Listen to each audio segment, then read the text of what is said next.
নমস্কার, আমার নাম দীপক আর আপনারা দেখছেন রাজনীতির সাত কাহন। আজ আমাদের সাথে আছেন বিজেপির মুখপাত্র দেবজিৎ সরকার। দাদা, আপনাকে স্বাগত। বন্দে মাতরম। রাজ্য রাজনীতিতে রাজ্য রাজনীতির বিজেপির অন্দরে যে এত কোন্দল, কিভাবে এগিয়ে যাবে সংগঠনকে? আপনারা বলছেন কোন্দল, কিন্তু আমার সেরকম বড় কোন্দল আমি অন্তত ব্যাপারটা সেভাবে দেখছি না।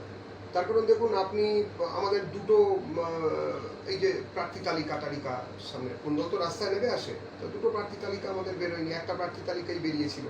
দ্বিতীয়ত দেখুন, আমাদের যারা নির্বাচিত জনপ্রতিনিধি বা যারা ভোটে দাঁড়িয়েছিলেন, হেরেছেন বা জিতেছেন, যাই হোক না কেন, কারোর মাথায় ঠস করে গিয়ে কেউ রিভলভার টেকে গুলি করে মেরে দিচ্ছে, এখনো পর্যন্ত সেটা হয়নি।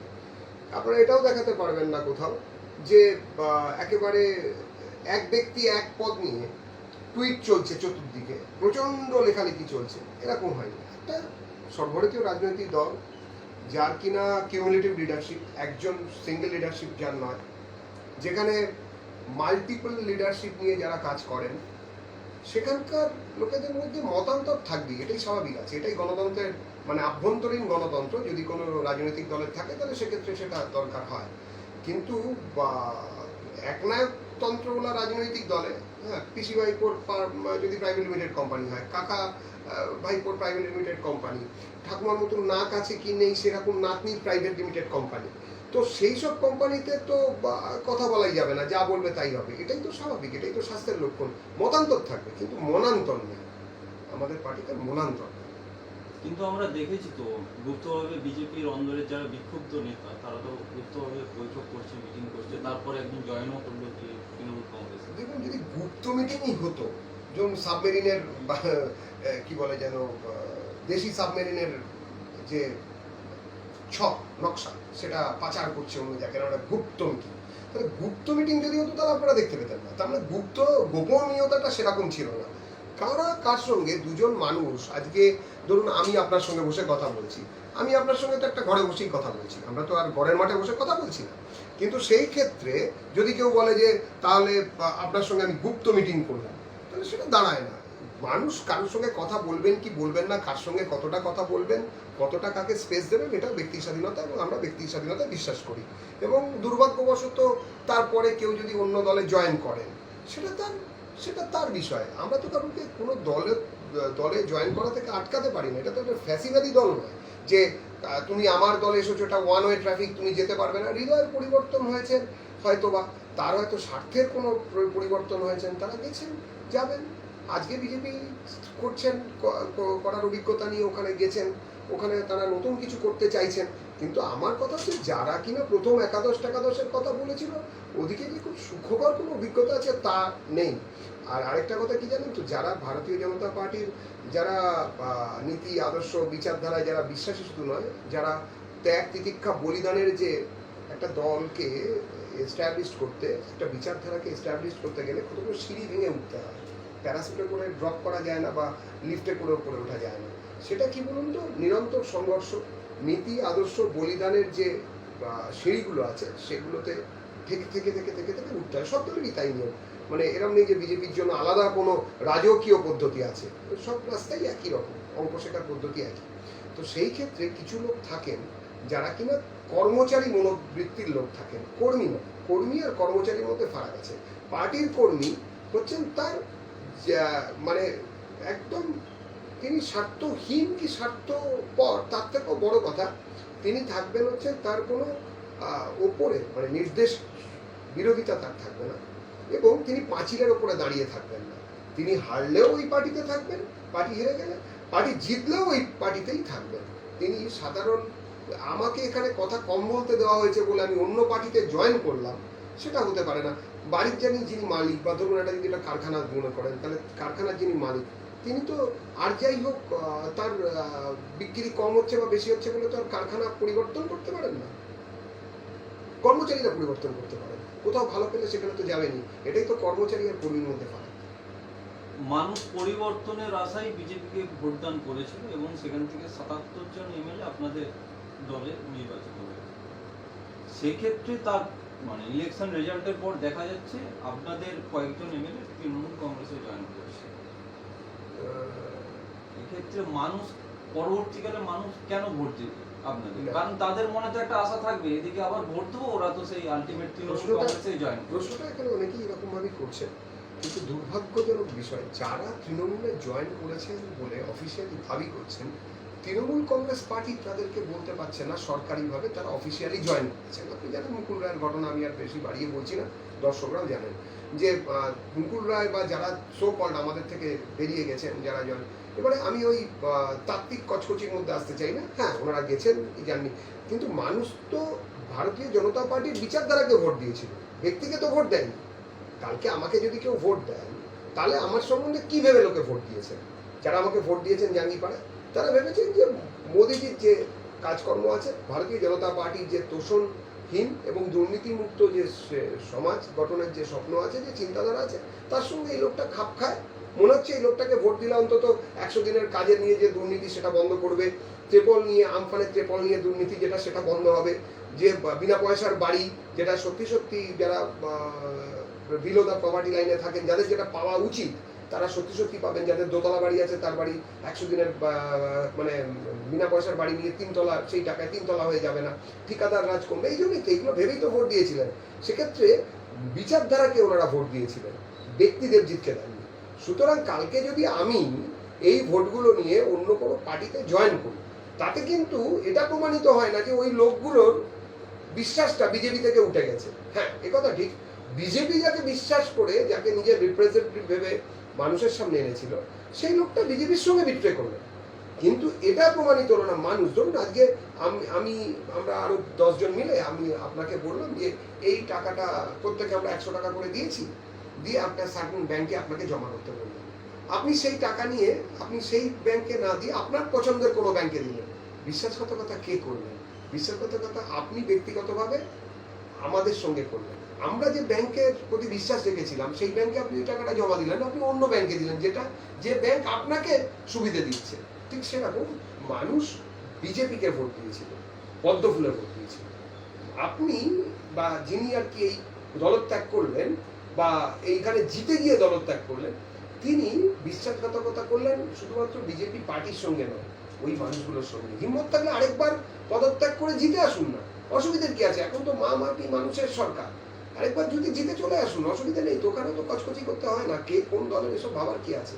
জিতে আসুন একবার, মানুষের সামনে গিয়ে বলুন যে আমি বিজেপিতে গিয়ে ভুল করেছিলাম, এখন আমি তৃণমূলের জোড়া ফুলে দাঁড়িয়ে তোমাদের কাছে জিততে চাই। সেই ক্ষমতা এদের নেই, সেই জন্যই এত লড়ছে। তা নাহলে আগেই রিজাইন দিত এবং গিয়ে আরেকবার ভোটে দাঁড়াতো, নিজেকে প্রমাণিত। আপনারা ভোট পরবর্তী হিংসা নিয়ে বারবার সরব হয়েছেন মিডিয়ার সামনে, আপনাদের দলের কর্মীরা অনেকে মারা গেছেন, অনেকে ঘর ছাড়া হয়ে বাইরে আছে। সেই ক্ষেত্রে কংগ্রেসের কেবলমাত্র একজন পৌরপিতা খুন হওয়ার জন্য গতকাল অধীর রঞ্জন চৌধুরী লোকসভায় টেবিল চাপিয়ে 30 মিনিটের একটি বক্তৃতা দিয়েছেন, তোলপাড় করে রেখেছেন। সেক্ষেত্রে আপনাদের যে এতজন কর্মী বাড়ি ছাড়া, অনেকজন মারা গেছেন আপনাদের দাবি, সেক্ষেত্রে আপনারা কি করছেন তাদের জন্য? শুধুমাত্র কি মিডিয়ার সামনে ওই রাজ্যসভায় যাব, রাজ্যপালের কাছে যাব, এরকম করলেই হবে? না, আমি এটা আপনার সঙ্গে একমত দ্বিমত আমি এইভাবে বলতে চাই না, কিন্তু আমি যে কথাটা পরিষ্কারভাবে বলতে চাই, মানুষ যখন কোনো সংগঠন করে বা কোনো রাজনৈতিক দল করে, বিশেষত বাংলায়, যে পোড়া বাংলাতে কথায় কথায় শুধু মানে নির্বাচনী সন্ত্রাস এবং অন্য নৈতিক দল করলে তাকে খুন হতে হয়, এটা এখানকার পরম্পরা একদম। কংগ্রেস আমলে সিপিএম এই ঝামেলা পুইয়েছে, সিপিএম আমলে তৃণমূলরা পুইয়েছে, আমরা পুইয়েছি, তৃণমূলের আমলে আমরা বাকিরা পোয়াচ্ছে। তো এইরকম পরিস্থিতিতে অবশ্যই আপনি যেটা বলছেন সেটার সঙ্গে আমি একমত, যে একটা নীতি আদর্শের সঙ্গে যারা কিনা আমাদের নেতৃত্ব বা যারা উপরে যাচ্ছেন তাদের উচিত যে নিচে আসা, এবং আমরা সেটা যতটুকুই করছি। এটা ঘটনা যে আমরা মিডিয়ার সামনে এসে করছি না, এবং কংগ্রেসের ক্ষেত্রে যেহেতু কংগ্রেসের একজন এমপি ওখানে আছেন এবং তিনি সরব হয়েছেন, সেটা মানুষের কাছে বেশি যাচ্ছে। কিন্তু আমাদের এমপি এমএলএরা যে যাচ্ছেন না, করছেন না তা নয়, তবে কথা ঠিক যে যেরকমভাবে বিভিন্ন মিডিয়াকে বলা হচ্ছে যে পজিটিভ খবর করো তাহলে বেশি বেশি বিজ্ঞাপন পাবে, ভালো বিজ্ঞাপন পেতে গেলে পজিটিভ খবর করা উচিত, কোথাও মিডিয়াদের চোখে ওইগুলো পড়ছে না, আমাদের লোকেদের কথাগুলো পৌঁছচ্ছে না, কোথাও পজিটিভ খবর না করার ভয়, কিন্তু করতে চেষ্টা তো করছে। আজকে কে কি করবেন বলুন? আজকে যদি একজন এমপি বা এমএলএ যদি রাস্তায় হাঁটতে যান, তাহলে তাকে প্রশাসন বাধা দেয়। আমি আপনাকে উদাহরণ দিচ্ছি, জন বার্লা উত্তরবঙ্গ থেকে নির্বাচিত বিজেপির এমপি, শুধু ওনার ওই বিজেপির এমপি হলে হবে না। যদি ধরা হয় যে আমরা যেসব জিনিস শব্দগুলো ক্লিশে হয়ে গেছে, সংখ্যালঘু, তাহলে জন বার্লা সংখ্যালঘু সম্প্রদায়ের মধ্যেও পড়েন বটে। আচ্ছা, আমরা যেটা বলি যে প্রান্তিক মানুষ, এই যে এখানকার যেসব জার্গন সৃষ্টি করেছে কমিউনিস্টরা, এবং তারপরে তাদেরই পথে হেঁটেই আবার তৃণমূল কংগ্রেসের লোকেরাও পড়েন আজকাল প্রান্তিক মানুষ, তাহলে চা শ্রমিক, সে তাদের মধ্যে থেকে উঠে আসা চা শ্রমিক বাড়ির ছেলে, একদম শ্রমজীবী বাড়ির ছেলে জন বার্লা, তাহলে তিনিও প্রান্তিক মানুষ। তাহলে প্রান্তিক এবং সংখ্যালঘু সম্প্রদায়ের একজন এমপি হয়েছেন, তাকে তার চা বাগান থেকে বেরোতে দেওয়া হয় না। আমি নিজে সাক্ষী ছিলাম। তিনি বেরোতে গেলে তাকে বলে, রাস্তা আটকে বলে যে আটকে দেব, মানে আপনাকে যেতে দেবো না। একজন এমপি, তিনি তার জেতা এমপি, রাজ্যসভার নয়, ভোটে জেতা এমপি, লোকসভায় দাঁড়িয়ে, সেই ভদ্রলোক রাস্তায় বেরোতে গেলে, তার বাড়ি থেকে বেরোতে গেলে তাকে আটকে দেওয়া হয়। এক্ষেত্রে কি করবে, কি করবে? শুনুন, পার্লামেন্টে গিয়ে গলা কাঁপানো ভাষণ আমি একদম অযৌক্তিক বলতে চাই না, কিন্তু যে মাটির সঙ্গে মিশে যে কাজ করার জায়গা, সেটাই তো জায়গাটাই নেই। গণতন্ত্রকে শেষ করে দেওয়া হচ্ছে। বিরুদ্ধের যারা নেতা, যারা এমপি, যারা এমএলএ, তাদেরকে রাস্তায় নামতে দেওয়া হচ্ছে না। আমি জন বার্লার উদাহরণ শুধু দিলাম, এরকম আমাদের 18 জন এমপির ওপরেই এই স্যাংশন আছে। 77 জন এমএলএ, আমি এখনো 77 জনই বলবো অঙ্কের হিসেবে, 77 জন এমএলএর বিরুদ্ধেই এই স্যাংশন আছে। যারা হেরেছে, ধরুন আমি জাঙ্গিপাড়ায় হেরেছি, কিন্তু আমাকে তো কিছু লোক ভোট দিয়েছিল, আমি তো তাদেরও প্রতিনিধি বটে, কিন্তু আমার উপর আমার জাঙ্গিপাড়ায় ঢোকা নিয়ে আমার অনেক রকম সমস্যা আছে, এরকম সবারই আছে। সেই কারণে হয়তো আমাদের যে কার্যকরী যে কর্মসূচি, যেটা আমরা নিচের দিকে পৌঁছে দেওয়ার চেষ্টা করছি, সেটা হয়তো সেরকমভাবে মানুষের কাছে যাচ্ছে না। এটা অনেক দুর্ভাগ্যজনক, আমিও এটা মনে করি, কিন্তু আমরা যতটা পারি আমরা চেষ্টা করছি আমাদের ক্ষমতা। আপনি খড়গপুর মানে পৌরসভা ইলেকশনের রেজাল্ট বেরিয়েছে, রেজাল্টের দিন হিরণ একটি টুইট করে বলা হয়, আমি জিতেছি আমার নিজের জন্য জিতেছি, কারণ আমাকে হারানোর জন্য বিজেপি বড়সড় কোনো নেতৃত্ব কাজ করছিল। দেখুন, হিরণবাবু তিনি একটা স্টেটমেন্ট দিয়েছেন, সেই স্টেটমেন্টের এক্সপ্লেনেশন তো আমি দিতে পারবো না। হিরণবাবু স্টেটমেন্টের এক্সপ্লেনেশন হিরণবাবুই দেবেন। তবে আমার যেটা ধারণা, এরকম কোনো কিছু যদি মানে কোথাও থেকে যদি কিছু বলা হয়ে থাকে, কারণ আমি টুইটটা আমি দেখিনি, আমি ব্যক্তিগতভাবে যে জিনিস চোখে দেখিনি, এবং আমি আবারও বলছি, যে স্টেটমেন্ট হিরণবাবু দিয়েছেন তার এক্সপ্লেনেশন আমাদের মাননীয় এমএলএ সাহেব হিরণবাবু, তিনিই দেবেন। আমি এখানে কিছু বলতে চাই। শিবসেনা দাবি করে তারা প্রকৃত হিন্দুত্ববাদী দল। বিজেপির কয়েকজন নেতা থেকে শুরু করে, রাজ্য নেতৃত্বের কয়েকজন নেতা থেকে শুরু করে, তারা বলে আমরা সব থেকে হিন্দুত্ববাদী দল। কারণ আমরা দেখেছি শুভেন্দু অধিকারী কোথাও গেলে আগেই জয় শ্রীরাম, ওনার মুখে প্রথম জয় শ্রীরামই কথা উঠে। কয়েকদিন আগে একটা সমীক্ষা হয়েছিল, সব থেকে যদি বেকারত্ব থাকে সেগুলো বিজেপি শাসিত রাজ্যেই আছে, শুধুমাত্র বিজেপি শাসিত রাজ্যে সব থেকে বেকারত্ব বেশি। ধর্ম করে আদতে মানুষের জীবিকা দিকে না খেয়াল রেখে শুধু ধর্ম করছে। এটা আমি কি বলবো? প্রশ্নটা তিনটে ভাগ। প্রথমত হচ্ছে যে বিজেপি আদতে হিন্দুত্ববাদী দল কিনা। বিজেপি যে হিন্দুত্বে বিশ্বাস করে সেটা হচ্ছে রাষ্ট্রীয়ত্ব, অর্থাৎ হিন্দুত্বই রাষ্ট্রীয়ত্ব। আপনি যদি চোখ বন্ধ করে চায়না বলেন, তাহলে চীনের প্রাচীর দেখতে পাবেন। কেউ যদি মিশরের কথা বলেন, বা 4টে যদি পিরামিডের ছবি যদি কাউকে দেখেন, বলেন যে এটা কোথাকার ছবি, লোকে মিশরের কথাই বলবে। বাকিংহাম প্যালেস বললে লোকে ব্রিটেনের কথা বলবে। সেরকম ভারতবর্ষের হাজারো মন্দির যদি কোথাও দেখানো হয়, কোথাও থেকে যদি ছবি তোলা হয়, তাহলে সেটা হিন্দুস্তান বলবে। হিন্দুস্তান হিন্দুর দেশ এবং ভারত হিন্দু রাষ্ট্র, তাতে আমাদের কোনো সন্দেহ নেই, এবং কারোরই কোনো সন্দেহ নেই। বেকার কোদালকে খনিত্র বলার একটা অপচেষ্টা বারবার হয়, প্রচেষ্টা হয়, এবং তাই নিয়ে চলে। এখন গজওয়াতুল হিন্দদের যারা স্বপ্ন দেখেন, তারা কিভাবে জিনিসটাকে দেখবেন, তারা 726 খ্রিস্টাব্দ থেকে আরব সাম্রাজ্যবাদের যে অত্যাচার, নিরন্তর অত্যাচার, সেখানে কি হয়েছে ইত্যাদি নিয়ে আমি আর কথা বাড়াতে চাই না, কিন্তু আপনারা জানেন যেখানে যেখানে হিন্দু কমেছে, সেখান জায়গাগুলো ভারতবর্ষ থেকে বাদ হওয়ার বারে চেষ্টা করেছে। এটা আফগানিস্তান হতে পারে, বাংলাদেশ হতে পারে, পাকিস্তান হতে পারে, মিয়ানমার হতে পারে, এটসেট্রা এটসেট্রা। কিন্তু যে জিনিসটা আমরা মনে করি হিন্দুত্ব হচ্ছে রাষ্ট্রীয়ত্ব, ভারতীয় জনতা পার্টি তাই মনে করে। শিবসেনার হিন্দুত্ব ঠিক কি হিন্দুত্ব আমি বলতে পারবো না, কেন আমি শিবসেনা কোনোদিন করিনি। শিবসেনার বইপত্র বাংলায় খুব একটা বেশি পাওয়া যায় না বলেই আমার ধারণা। আমি শিবসেনা সম্বন্ধে আমার মানে ওনাদের এই ঠিক হিন্দুত্বের ডেফিনেশনটা কি শিবসেনার ক্ষেত্রে, সেটা আমার জানা নেই। হিন্দুত্বের ডেফিনেশন যদি এটা হয় যে ভারতবর্ষে বাস করা সমস্ত মানুষই হিন্দু, এবং এটা যদি ডেফিনেশন হয়, যে ভারতবর্ষে যারা ভারতকে যারা মা বলে মানেন, ভারতের দুঃখে যারা কাঁদেন, ভারতের খুশিতে যারা হাসেন, ভারত হারলে যারা পটকা ফাটান না, ভারত হারলে যারা যাদের চোখ দিয়ে জল বেরোয়, সেটা যে কোনো ক্ষেত্রেই হতে পারে, ভারতে বসে যারা নিরন্তর পাকিস্তানের স্বপ্ন দেখেন না, পাকিস্তানে বা সারা পৃথিবীতে কোথাও থাকলে যারা সবসময় ভারত মায়ের কথা ভাবেন, যারা বন্দে মাতরম বলতে লজ্জাবোধ করেন না, যারা মনে করেন ভারতীয় সংবিধান বেদ কিংবা অন্য কোনো কোরআন বাইবেল এদের থেকে বড়, অর্থাৎ ভারতবর্ষের সংবিধান এদের থেকেও বড়, যারা মনে করেন, তারাই আমাদের চোখে হিন্দু, তারাই রাষ্ট্রবাদী, এবং আমরা এইভাবেই মনে করি। বিজেপি কখনো নিজেদেরকে হিন্দুত্ববাদী, এই হিন্দুত্ববাদী দল বলেই সবসময় দাবি করেছে। কখনো হ্যাঁ, তার সঙ্গে বলবেন যে তাহলে মেন স্ট্রিম হিন্দুত্বর সঙ্গে আমাদের কি কোনো ফারাক আছে? না, কখনোই নেই। আমরা সবসময় বলেছি আমাদের রাষ্ট্রীয় যে যে বিন্দুগুলো আছে সেই বিন্দুগুলোর প্রতি নজর দিতে হবে, এবং সেই বিন্দুতে আমরা নজর দিই। আমরা শ্রীরামকে অনেকে দেবতা বলে মানেন, অনেকে দেবতা বলে মানেন না, তাতে কিচ্ছু এসে যায় না। শ্রীরাম যে ভারতবর্ষের মানুষ তাতে তো কোনো সন্দেহ নেই।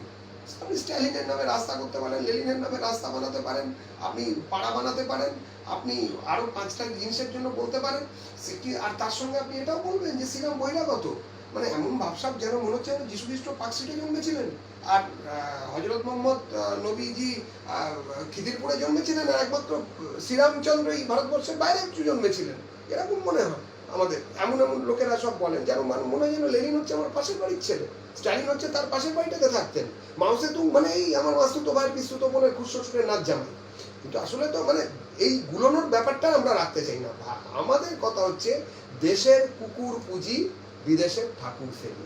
আমরা এই হিন্দুত্বে বিশ্বাস করি, এটাই আমাদের হিন্দুত্ব, এবং তার মধ্যে বৌদ্ধবাদও থাকবে।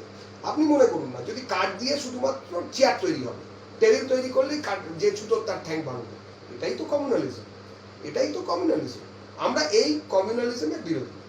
আমরা এই জন্যই আমরা মনে করি না যে কাঠ দিয়ে যারা শুধু চেয়ার বানাতে চায়, যারা মনে করে সিঙ্গল গড, যারা মনে করে একমাত্র আমার দিকে আইসো, তা না হলেই তোমার মুন্ডু কাটবো, তাহলে আমরা তাদেরকে মনে করি না তারা হিন্দু বলে, এবং তারাও বোধহয় নিজেদেরকে হিন্দু বলে কোথাও বলে না। কিন্তু তার বাইরে যারা মাল্টি সিস্টেমে বিশ্বাস করে, যারা বহুত্ববাদে বিশ্বাস করে, যারা মনে করে আপনি ভগবান মানতে পারেন, আপনি ঈশ্বর নাও মানতে পারেন, আপনি নাস্তিক আস্তিক, আপনি একটা ইঁটকে ঈশ্বর মানতে পারেন, আপনি প্রজাপতিকে ঈশ্বর মানতে পারেন, হাতিকে মানতে পারেন, চাঁদকে মানতে পারেন, আপনি কাউকে না মানতে পারেন, কিন্তু ভারতবর্ষের অখণ্ডতা এবং ভারতবর্ষের বিশ্বাসকে নিয়ে আপনি কখনো যেখানে অন্য কিছু ভাবেন না, সেইটাই হচ্ছে আমাদের কাছে হিন্দুত্ব, এবং আমাদের কাছে ওটাই রাষ্ট্রীয়ত্ব।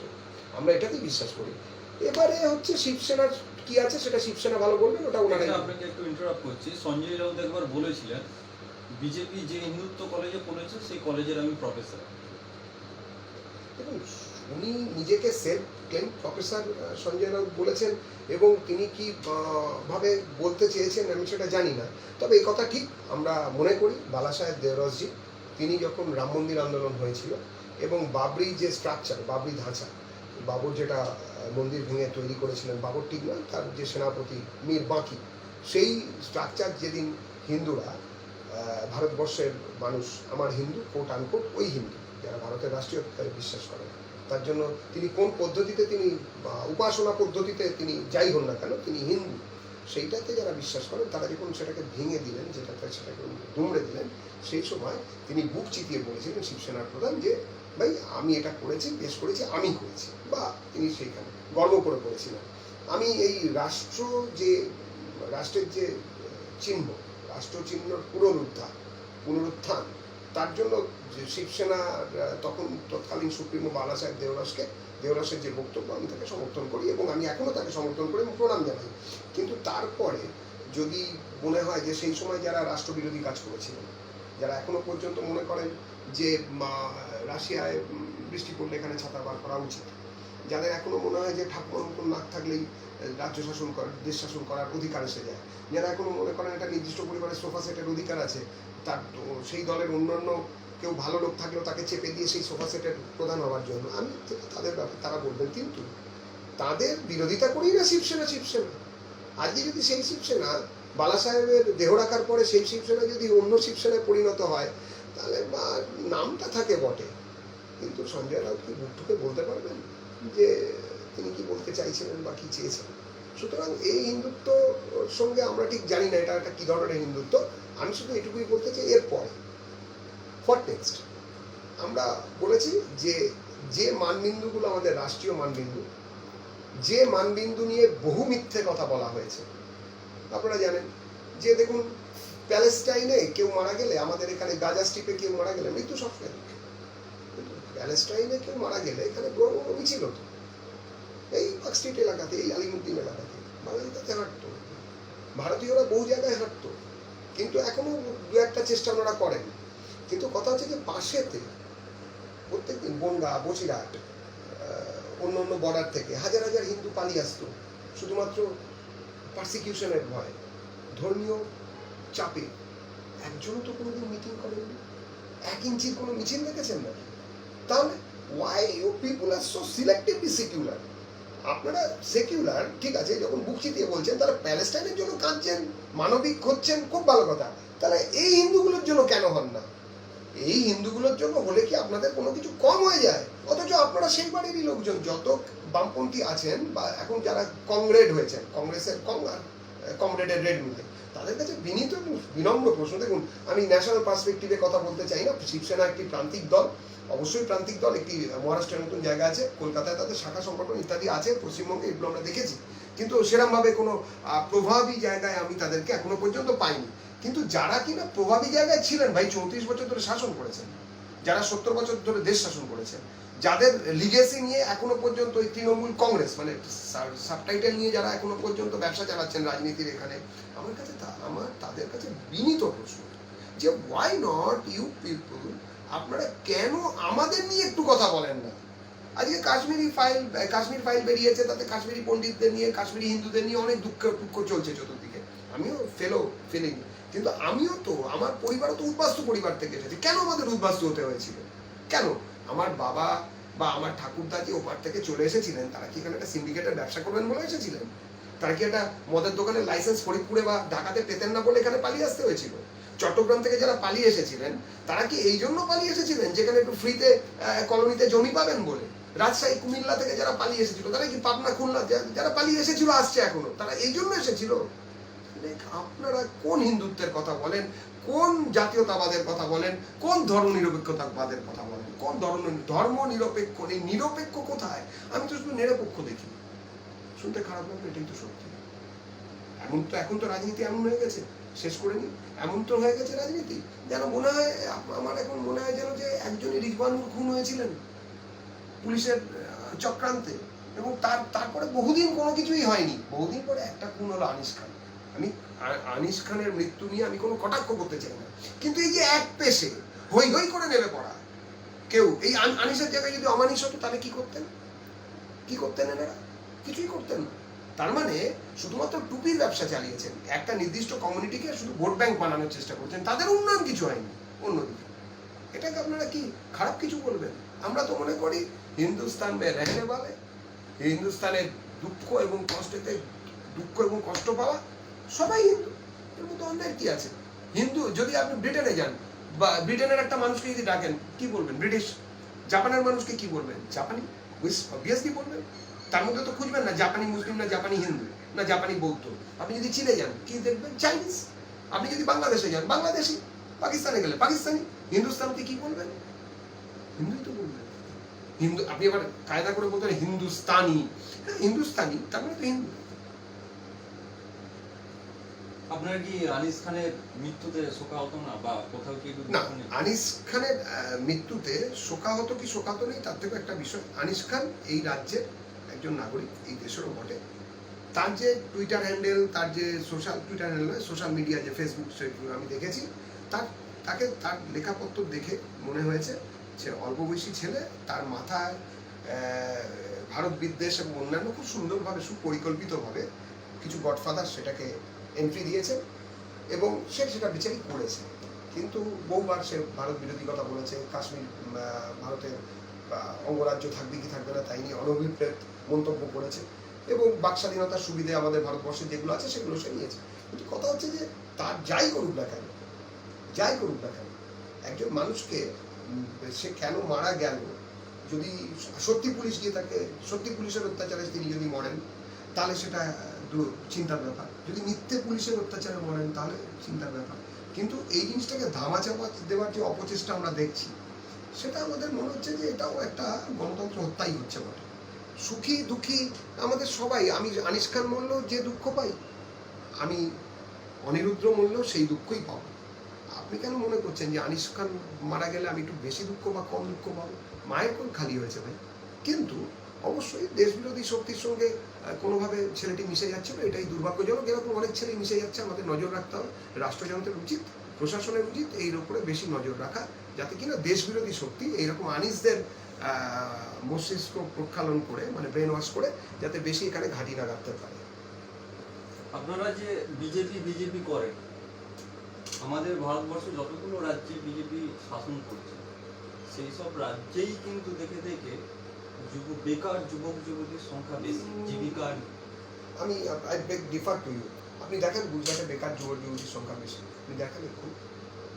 সব থেকে বড় কথা, দুর্ভাগ্যের জিনিস, আপনি যে বলছেন যে পশ্চিমবঙ্গের সাপেক্ষে, সারা পৃথিবীর সাপেক্ষে, সারা ভারতের সাপেক্ষে, আমি আসি পশ্চিমবঙ্গের সাপেক্ষে, কোনো তো ডেটাই পাবেন না।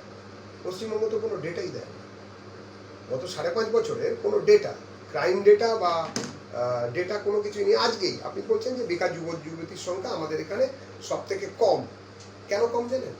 বেকার যুবক যুবতী বেশিরভাগই চলে যাচ্ছে হচ্ছে বাইরে। আজকেই তো মহুয়া মৈত্র বলেছেন গতকাল পার্লামেন্টে চিৎকার করে যে আমি যেখান থেকে জিতে এসেছি, মহুয়া মৈত্র ইংরেজিতে যে ভাষণ দিয়েছেন, আমি তার কোট আনকোট, আমি তার ট্রান্সলেশন বলছি। মাননীয় অধ্যক্ষ মহোদয়, আমি যেখান থেকে জিতে এসেছি সেই জেলা থেকেই 7 লক্ষের ওপর লোক বাইরে আছে। ভাবুন, প্রায় 40টার কাছাকাছি জেলা, সেখানে একটা জেলা থেকেই মহুয়া মৈত্র বলছেন, তিনি বিজেপির লোক নন, তিনি দিদির অনুগামী আরেক দিদি, ছোটদি, মেজদি, রাঙাদি, ফুলদি, কোনো দিদি তো আমাদের বটেনি। সেই দিদিমণি বা দিদি ভাই, তিনি সর্বোচ্চ লোকসভা, সেখানে দাঁড়িয়ে তিনি, সেই সভাতে দাঁড়িয়ে তিনি বলছেন যে শুধুমাত্র তার জেলা থেকেই 7 লক্ষ লোক বাইরে আছে। প্রয়োজন, তাহলে প্রত্যেক জেলা থেকে যদি এরকম 7, তাহলে আপনি ভাবুন 40টা যদি জেলা হয়, তাহলে 2,20,00,000, 4,8 2,80,00,000 লোক বাইরে। আপনি তার কোনো হিসেবই পাবেন না। অথচ তারা কাজ করছে। তারা কোথায় গিয়ে কাজ করছে? তারা অন্য জায়গায় গিয়ে কাজ করছে, সেখানকার লোকের কাজের জায়গা ছোট হচ্ছে। আপনি যেটা বলছেন, ধরুন আজ যদি বাংলায় প্রচুর বাইরের লোক আসে, বা আমরা যদি অন্য জায়গায় বহু লোক যদি চলে যাই, তাহলে সেই জায়গাও কাজের জায়গা ছোট হয়, যেরকম যুক্তিগুলো দেখানো হয়।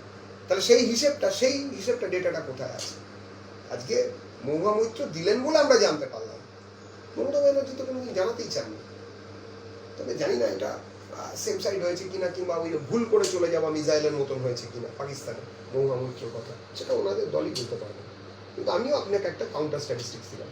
আপনি বলুন, 2,80,00,000 লোকের যেখানে হিসেব নেই, সেখানে আর আপনি মানে শক্তপোক্ত লোকেরা তারা চাকরি করছে, তারা তো অন্য রাজ্যে গিয়ে করছে, সেই রাজ্য তো তাদের চাকরি দিয়েছে, এবং সেই রাজ্যগুলো মেনলি বিজেপি শাসিত রাজ্য, কেরল ছাড়া। গুজরাটে যে ছেলেটি কাজ করতে গেছে বিজেপি, উত্তরপ্রদেশে যে ছেলেটি কাজ করতে গেছে বিজেপি। তাহলে আপনি আমাকে বলুন যে যুক্তির তর্কের খাতিরে, তাহলে আমার রাজ্যের লোক বিজেপি শাসিত লোক রাজ্যে গিয়ে কাজ করছেন, আর বলছেন যে বিজেপি শাসিত রাজ্যে কাজ কম আছে, আর আমি ডেটাই দেবো না, কাগজ দেখাবো না। অন্যদিকে বিহারের ছেলেরাও তো বাংলায় কাজ করতে আসে। কোথায় আসছে? দেখেন কোথায় আসছে, কোথায় আসছে আপনি দেখান। বিহারের ছেলে আজকালকার দিনে, আপনি 5 বছর নয়, 10 বছর নয়, 15 বছর আগের ডেটা বলছেন, কি কাজ করতে আসবে বাংলা? আপনি আমাকে দেখান কোন জায়গায়, কোন ফিল্ডে কাজ করে। বিহারের ছেলে 3 পুরুষ এখানে আছে, সে বাংলায় ছেড়ে বিহারে যেতে পারছে না, সেও বাঙালি। বাংলা বলছে কি বলছে না পরের কথা, কিন্তু বাংলায় যখন আছে, বাংলার সুখে দুঃখে, যে অর্থে ভারতবর্ষের সুখে দুঃখে থাকলে ভারতবর্ষবাসী হয়, সেই অর্থে বাংলায় যে বেচারি আছে, সে অর্থে দেখুন আপনারও, দেখুন বাংলায় বহিরাগত অন্তর্গত এই থিওরি অনেক পুরনো। এই থিওরি নিয়ে কচকচি করে লাভ নেই। ধরুন যদি কারোর টাইটেল বোস হয়, আমি ছেড়ে দিলাম, আমাদের মাননীয় মুখ্যমন্ত্রী পুরো নাম হচ্ছে মাননীয় মমতা বন্দ্যোপাধ্যায়, তা বল্লাল সেনের আমলে এসেছেন, সেন আমলে এলেন, লক্ষণ সেনের আমলে বন্দ্যোপাধ্যায়, ওনার সেকেন্ড ইন কমান্ড কি থার্ড ইন কমান্ড, ওদের কমান্ড আমি জানি না, তো ও পার্থ চট্টোপাধ্যায়, হ্যাঁ, তো সৌরভ গঙ্গোপাধ্যায় আমাদের দাদা ক্রিকেট খেলেন, তো এরা তো সব ইউপির ব্রাহ্মীণ, সব তো কান্নকুব্জ, বাজপেয়ী জিতলো, ওখান থেকে তো এসেছিলেন, এখন কি বলবো বহিরাগত, চলে যাও। হ্যাঁ, আমরা গর্ববোধ করি কাকে কাকে নিয়ে? রামকৃষ্ণ চট্টোপাধ্যায় করি তো।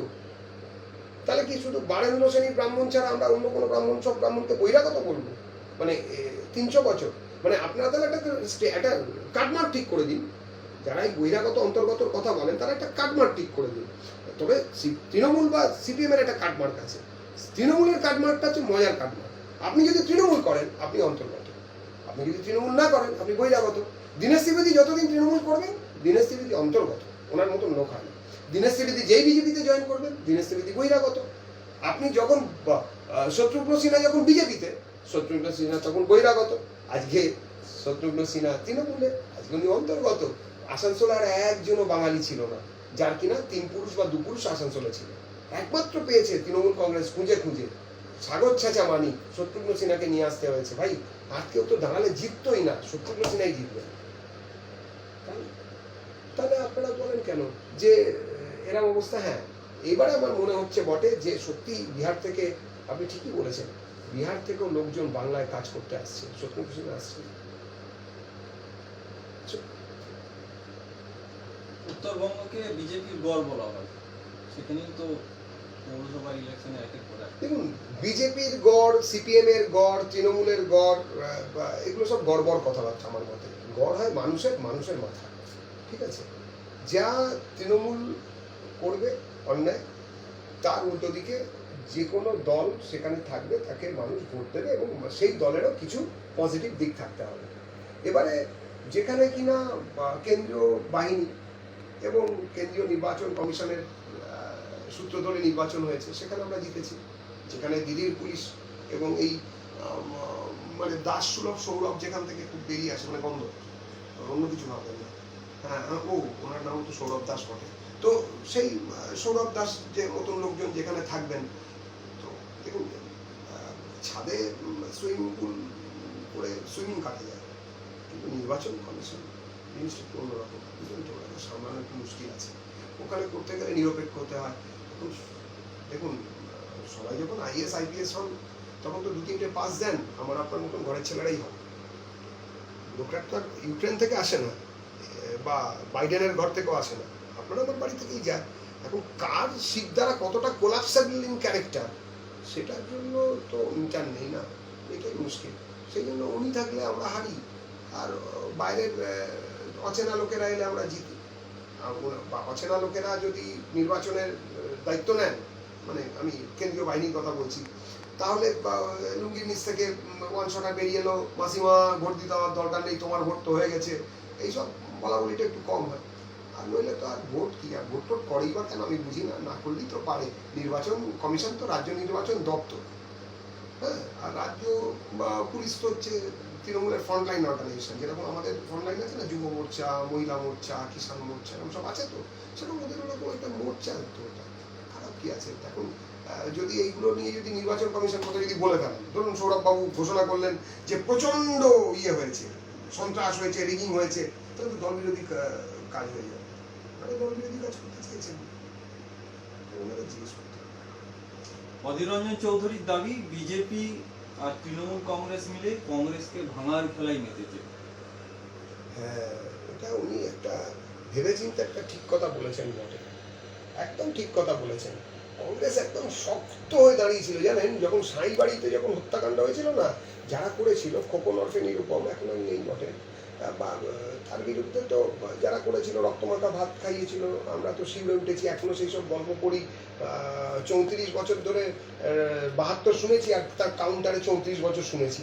তা অধীরবাবুরা তো ভাঙেননি, শক্ত করে লতানে গাছের মতন গলা টিপে জড়িয়ে ধরছেন, নাকি গায়ে জড়িয়ে ধরছেন, এখন নতুন কংগ্রেড হয়েছেন, বিজেপির ওপরে দোষ দিচ্ছেন। আর মুশকিলটা কি জানেন তো, টিকটিকির ল্যাচ খসে পড়ছে। তার জন্য কি আপনি তলায় দাঁড়িয়ে যে হাততালি দিচ্ছে তাকে দোষ দেবেন? হ্যাঁ, হাততালি দিয়েছি, তাদের চমকে উঠেছে, ল্যাচ খসে পড়ছে, তা আমাদের কি দোষ? আমরা কি করব? আমরা লোক সাপ্লাই দেবো?